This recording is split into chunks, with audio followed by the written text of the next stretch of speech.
여러분 고향이 있지요? 네.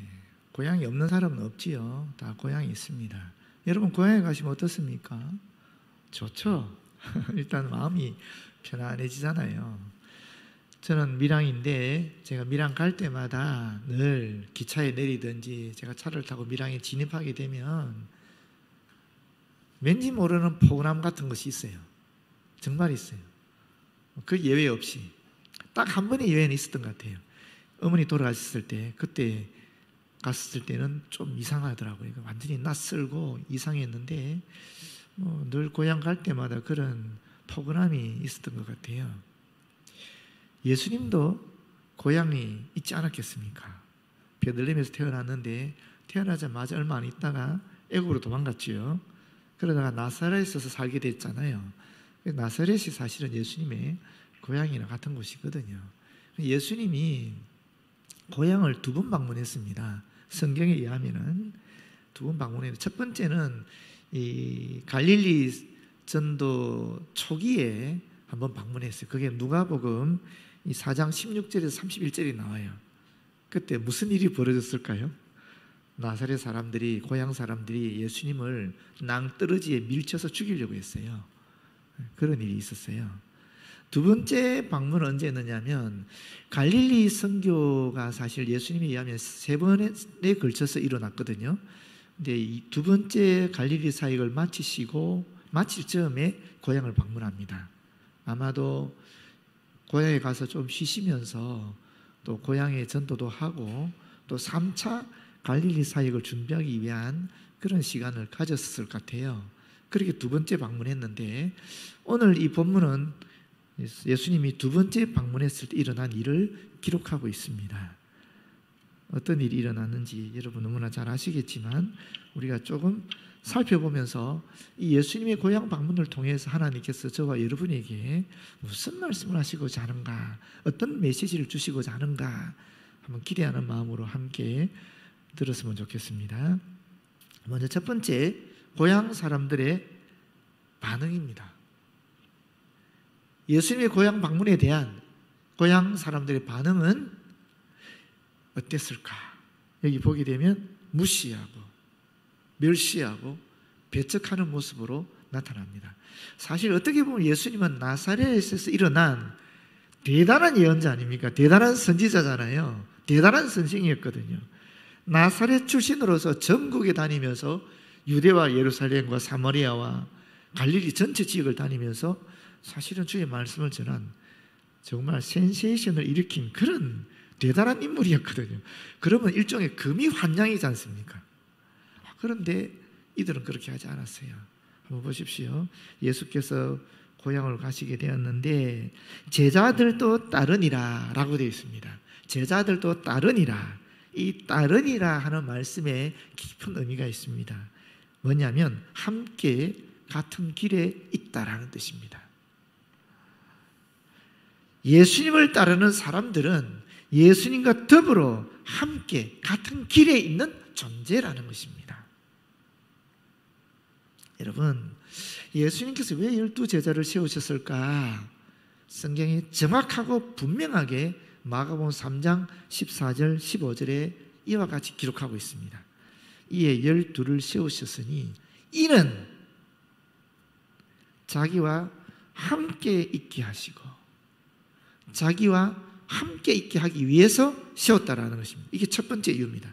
두 번째는 뭐냐면 또 보내사 전도도 하며 귀신을 내쫓는 권능도 가지게 하려 하심이라.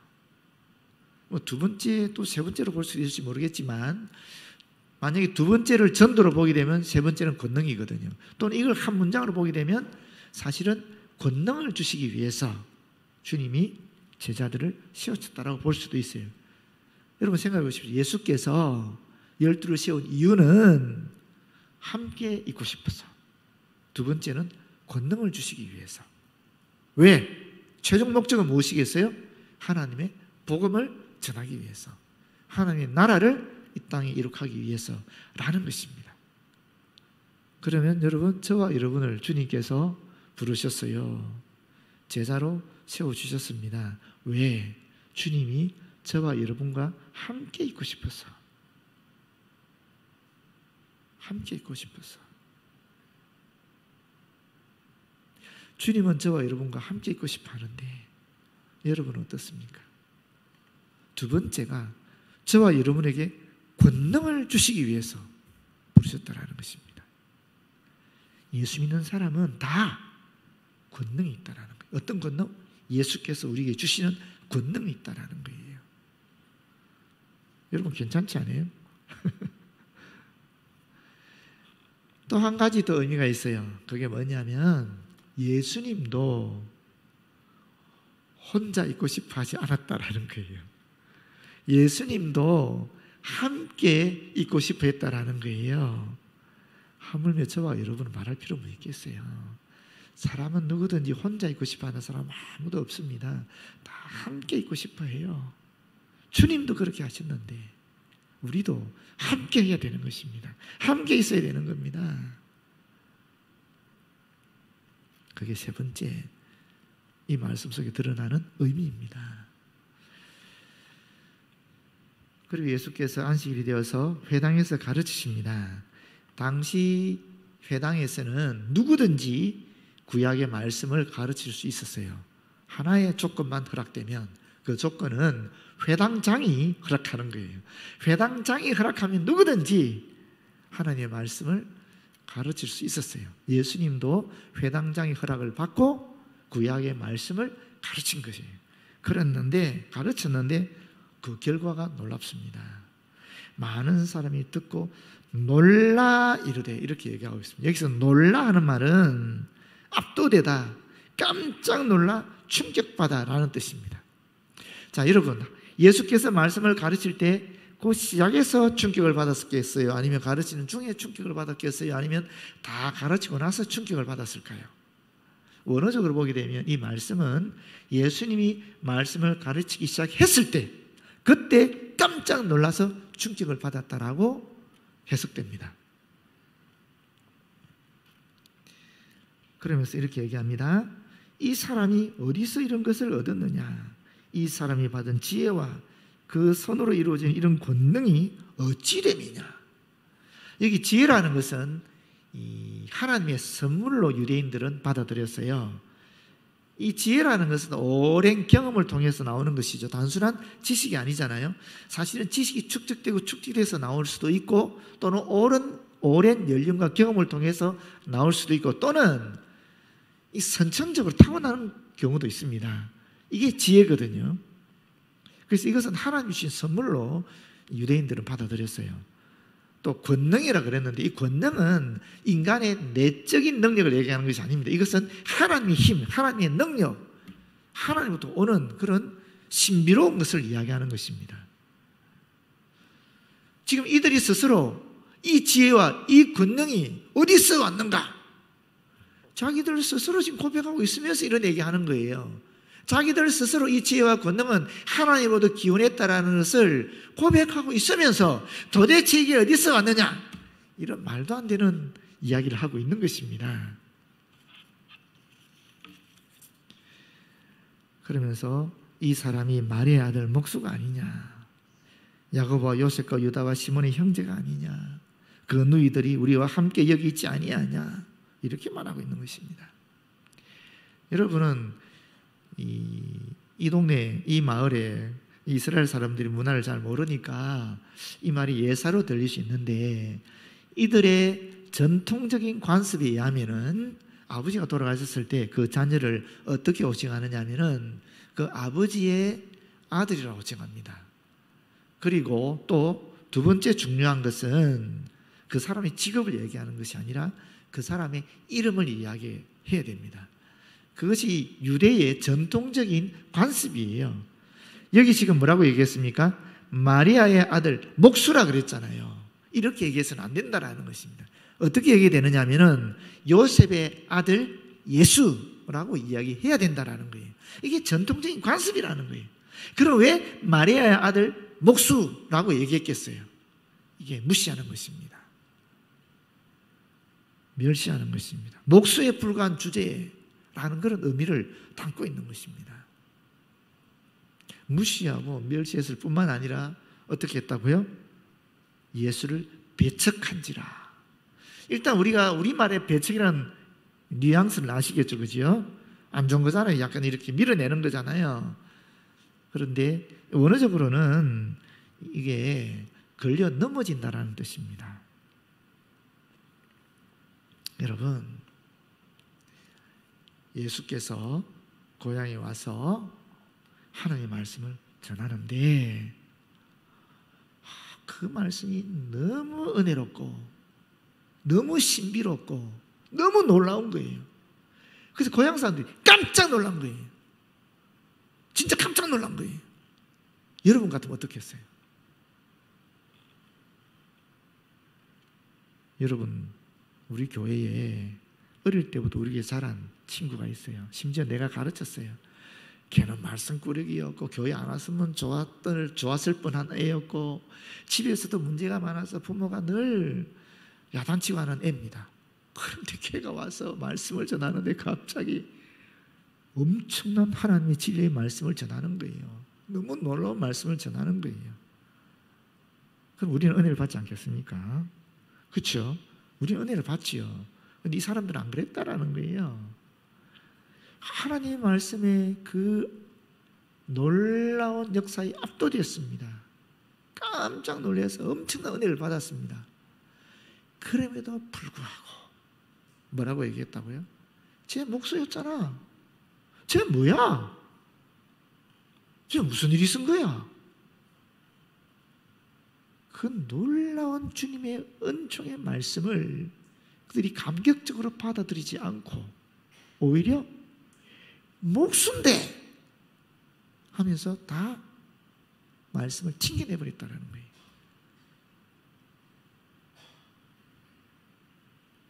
여러분, 왜 그랬을까요?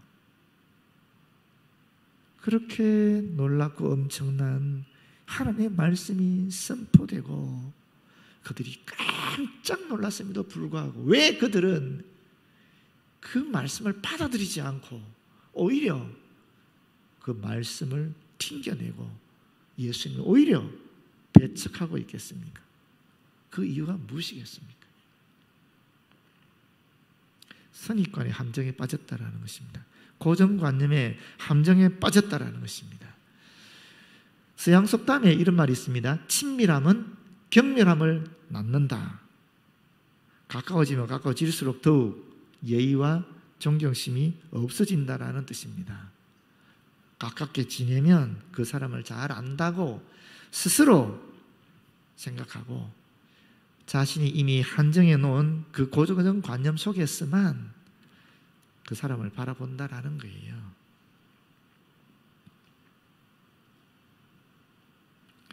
신앙이 열린이 오랜 사람일수록 사실은 나사렛 이 동네 사람들이 저질렀던 것과 같은 실수를 종종 범합니다. 여러분, 제가 여기 와서 벌써 7년 동안 7년간 말씀을 전했어요. 또 여러분께서 어릴 때부터 또는 예수 믿고 나서 지금 주의 말씀 얼마나 들었습니까? 수없이 많이 들었을 거예요. 본문만 딱 봐도 오늘은 대략 무슨 말씀 하시겠다 짐작하는 분도 있을 거예요. 솔직히 그렇지 않습니까? 또 저 말씀 하시겠네 하고 눈 감지요. 눈만 감습니까? 귀를 열어놓아야지 하지만 귀도 닫히기 시작하는 거예요. 뿐입니까? 죄송하지만 마음도 닫히는 것입니다.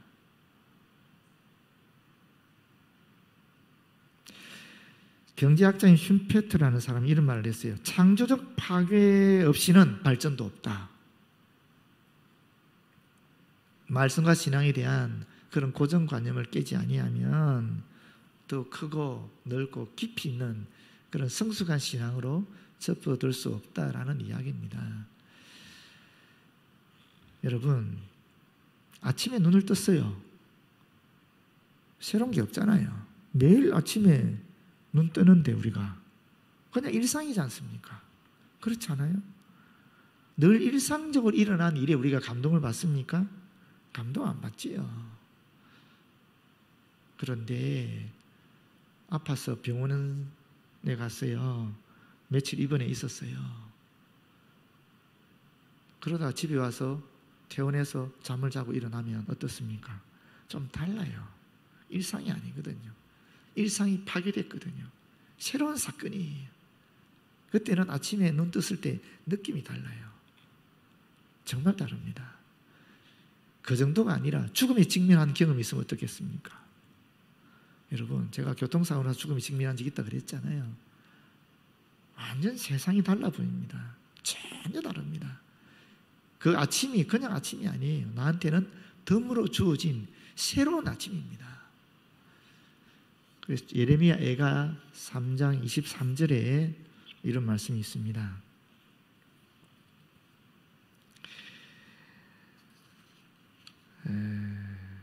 날마다 이것들이 아침마다 새로우니 주의 성실하심이 크시도이다. 아침마다 새로우니, 여러분 이 말씀이 이와 같은 말씀입니다. 아침마다 새롭다라는 것입니다. 아침마다. 어떻게 아침마다 새로울 수 있습니까? 일상인데. 그런데 영이 맑은 사람, 깨어있는 사람, 성령 안에 거하는 사람은 늘 아침이 새로운 것입니다. 왜? 하나님께서 그런 은총을 허락해 주시니까. 날마다 새롭게 주시는 하나님의 은혜를 누렸으면 참 좋겠습니다. 두 번째 보시게 되면 고향 사람들의 반응에 대한 예수님의 반응이 나타납니다. 고향 사람들이 무시하고 멸시하고 배척했는데 예수님은 어떻게 하셨는가? 어떻게 하셨습니까? 묵묵히 자신이 해야 할 일을 하고 있는 모습을 우리에게 보여주고 있습니다. 두 가지로 보여주고 있는, 하나는 고향에 대한, 고향 마을에 대한 사역이고, 두 번째는 그 옆 동네, 옆 마을에 대한 사역을 계속적으로 묵묵히 지속해 나가시는 것을 볼 수 있습니다. 4절에 예수께서 그들에게 이르시되 선지자가 자기 고향과 자기 친척과 자기 집 이외에서는 존경을 받지 못함이 없느니라. 무슨 말입니까? 다 존경받는데 자기 집에 가면 존경받지 못한다라는 거예요. 자기 고향에 가면 존경받지 못한다라는 것입니다. 구체적으로 누구 얘기냐면 예레미야 얘기입니다. 예레미야 11장에 나타나는 이야기인데, 예레미야가 아나돗에 거했던 사람이거든요. 제사장이었거든요. 그런데 아나돗 사람들이 예레미야가 하나님의 부르심을 받고 선지자로서 예언 활동을 하는데 그를 심하게 배척했습니다. 고향 사람들이.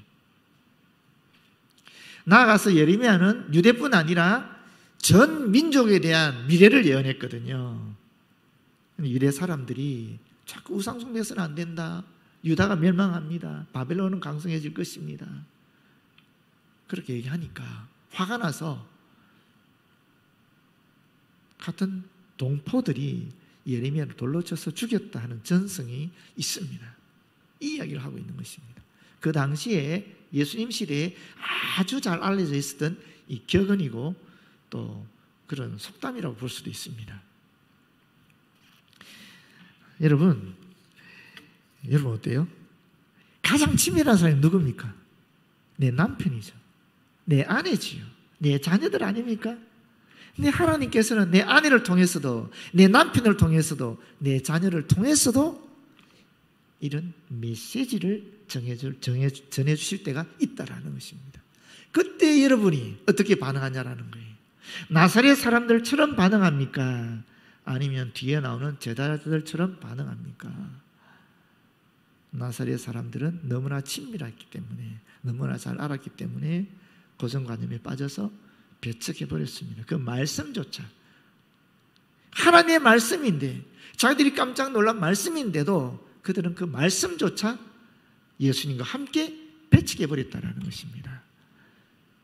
우리 일상에서도 충분히 일어날 수 있는 일입니다. 주님께서는 내 아내를 통해서도, 내 남편을 통해서도, 내 자녀들을 통해서도 주님의 뜻을 알려주실 때가 있습니다. 그때 여러분이 예민하게 겸손하게 받아들이시면 하나님의 은혜와 축복을 누리시는 것이고, 내 아내니까, 내 남편이니까, 내 자녀니까 너나 잘하세요 라는 마음으로 받아들이게 되면 그 그 말씀이, 그 메시지가 오히려 나에게는 걸림돌이 된다라는 것입니다.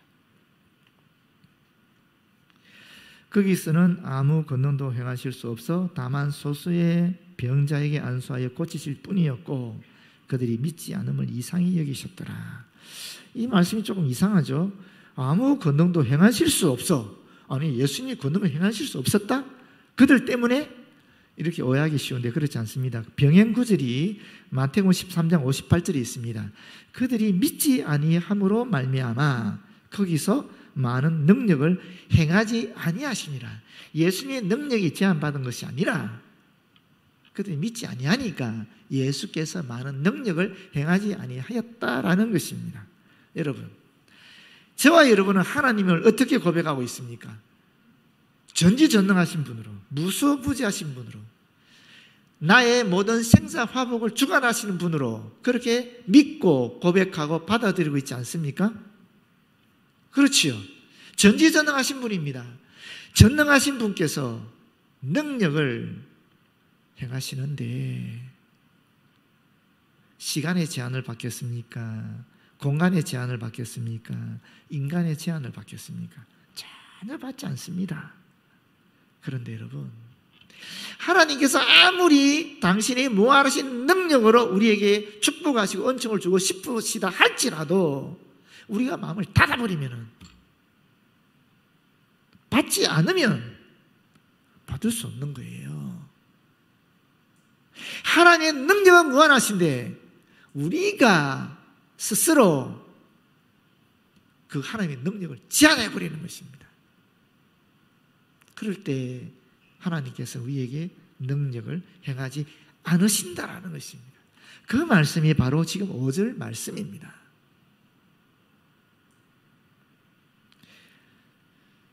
여기 이상히 여겼다 하는 것도 그렇습니다. 이 말은 무슨 말이냐면 놀랬다라는 것입니다. 예수님이 놀랬다라는 것입니다.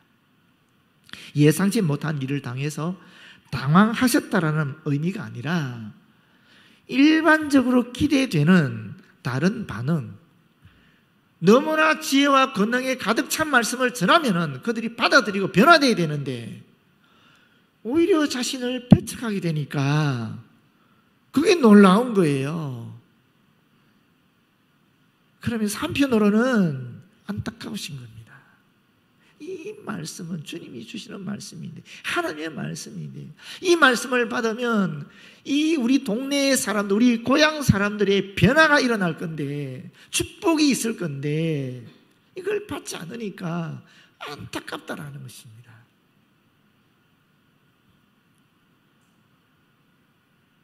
하나님은 전지전능하시고 무소부지하시고 우리의 생사화복을 주장하시면서 주관하시면서 우리에게 좋은 것을 주시기를 원하는 분이에요. 우리가 그 축복을, 그 은총을 다 막아버리게 되니까 하나님께서 너무 안타깝다 하는 말씀을 지금 저와 여러분에게 하고 있는 것입니다. 그 다음에 6절부터는 다른 지역에 대한 사역을 하는 모습을 보여주고 있습니다. 이에 모든 촌에 두루 다니시며 가르치시더라. 두루 다니시며 동반자를 데리고 가다라는 뜻입니다. 제자들과 함께 다니셨다라는 것이죠. 모든 촌이라 되어 있는데 이걸 정확하게 번역하면 그 마을들입니다. 그 마을들, 다시 말하면 나사렛 동네 주변의 마을들을 얘기하는 것이지 이스라엘 전체를 얘기하는 거 아닙니다. 갈릴리 지역에 있는 몇 마을들을 다녔다라는 것입니다.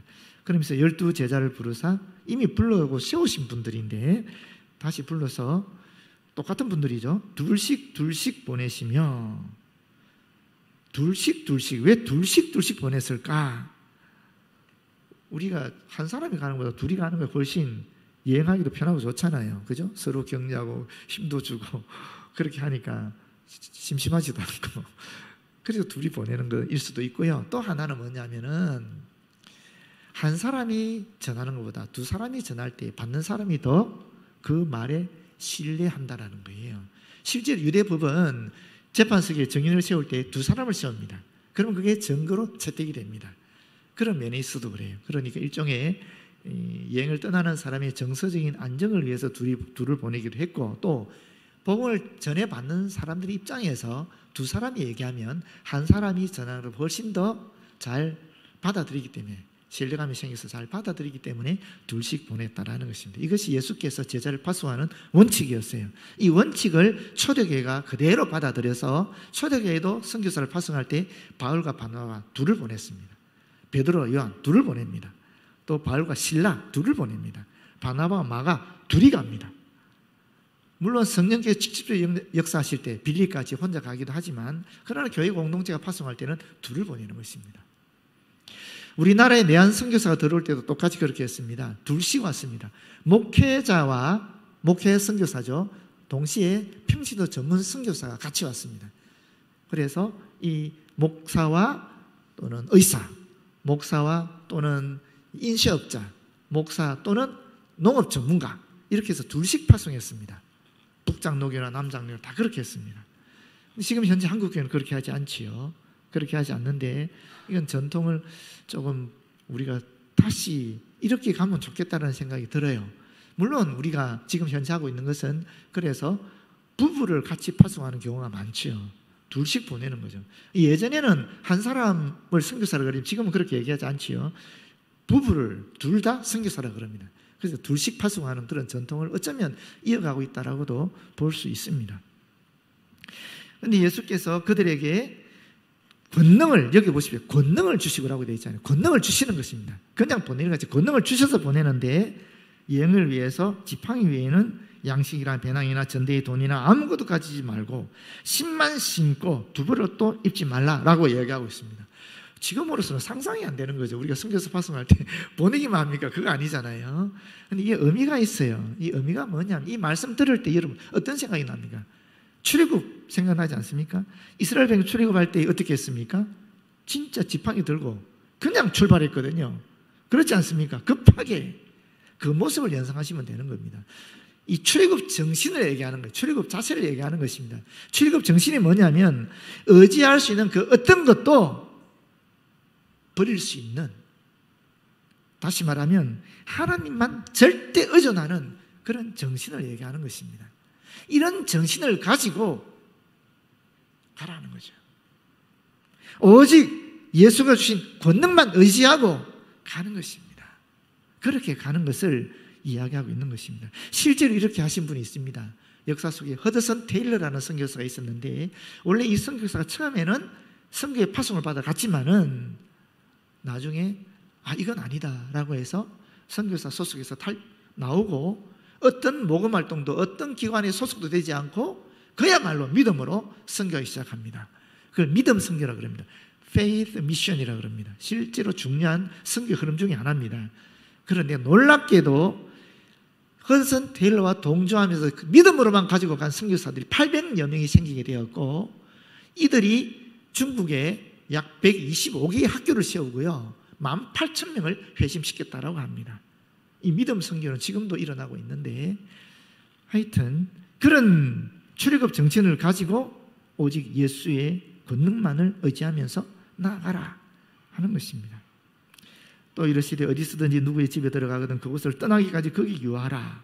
어느 곳에서든지 너희를 영접하지 아니하고 너희 말을 듣지도 아니하거든 거기서 나갈 때에 발 아래 먼지를 떨어버려 그들에게 증거를 삼으라. 무슨 말입니까 이것은? 예수 그리스도의 사신으로서, 사자로서 자부심을 가지고 주님만 바라보고 가라라는 것입니다. 그럼 여기 중요한 말이 하나 있어요. 그게 뭐냐면 누구의 집에 들어가거든 하는 말입니다. 아무것도 가지지 않고 지팡이 들고 가는데 누구의 집에 어떻게 들어갑니까? 무슨 얘기냐면 이 말은 믿음으로 가면 하나님께서 미리 예비하신 집이 있다라는 거예요. 하나님께서 이미 준비해 놓으셨다라는 것입니다. 하나님 예비하신 그 집에 들어갈 수 있다라는 것입니다. 그 이야기를 지금 하고 있는 것입니다. 그래서 제자들이 나가서 회개하라 전파하고 많은 귀신을 쫓아내며 많은 병자에게 기름을 발라 고치더라 라고 얘기하고 있는 것입니다. 여러분, 나사렛에서 주께서 말씀을 전하실 때 수많은 사람들이, 고향 사람들이 깜짝 놀라면서 하나님 임재를 느끼고 거기에서 은혜로운 설교 속에 감동을 받았습니다만은, 그러나 그들은 예수님을 배치겠습니다. 그런데 이 소수의 무리들 12명밖에 안 되는 이 작은 무리들은 예수께서 누구신지 정확하게 알고 묵묵히 예수님과 함께 예수님께서 명령하신 그 명령을 감당하고 있다는 것입니다. 여러분, 저와 여러분 마찬가지입니다. 어쩌면 남편이, 어쩌면 아내가, 어쩌면 자녀가, 어쩌면 함께 일하고 있는, 부서를 섬기고 있는 동력자가, 어쩌면 세상 사람들이 우리를 멸시하고 무시하고 조롱할 수 있습니다만은, 그러나 우리는 분명하게 예수께서 누구신지를 압니다. 예수께서는 정확하게 그리스도이시고, 예수께서는 우리의 구세주이시고, 예수께서는 알파 오메가 되시고, 예수께서는 심판주이시고, 그리고 예수께서는 바로 우리와 함께 길을 걸어가고 있는 우리의 참 친구 되십니다. 그렇기 때문에 그분과 함께 그분이 우리에게 주신, 저와 여러분 각자에게 허락하신 그 사명 붙잡고 묵묵히 이 예수의 제자들처럼 나아갔으면 참 좋겠습니다. 기도하겠습니다. 주님, 감사합니다. 그 누가 뭐라 한다 할지라도 예수께서 그리스도이심을 믿습니다. 우리 주님과 함께 주님 가신 그 길을 걸어가며 묵묵히 주신 사명을 감당하는 우리들 되어지도록 인도하여 주시옵소서. 예수님 이름으로 기도드립니다. 아멘.